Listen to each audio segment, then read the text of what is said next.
নমস্কার বন্ধুরা, দীপু কিচেনে সবাইকে স্বাগত। আজ আমি দেখাবো চিংড়ি ঘুষার পোস্ত। তার জন্য মিক্সিতে কিছু মশলা পেস্ট করে নেব। জিরে, সাদা সর্ষে, কালো সর্ষে, পোস্ত, শুকনো লঙ্কা, গোটা গোতে আপনারা যেমন ঝাল খাবেন সেই অনুযায়ী লঙ্কাটা দেবেন। সামান্য জল দিয়ে মিক্সিতে পেস্ট করে নেব। পেস্ট করা হয়ে গিয়েছে। চিংড়ি ঘুষোর মধ্যে লবণ হলুদ মাখিয়ে নিয়েছিলাম।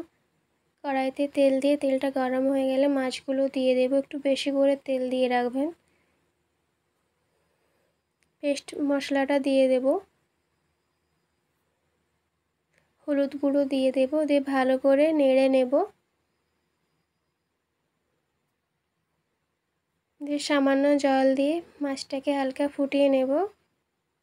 3টে কাঁচা লঙ্কা দিয়ে দেব। উপর থেকে কাঁচা লঙ্কা দিলে স্বাদটা আরও ভালো আসবে। সর্ষের তেল দিয়ে দেব। উপর থেকে একটু সরষের তেল দিবেন বন্ধুরা, তাতে ভালো স্বাদ আসবে।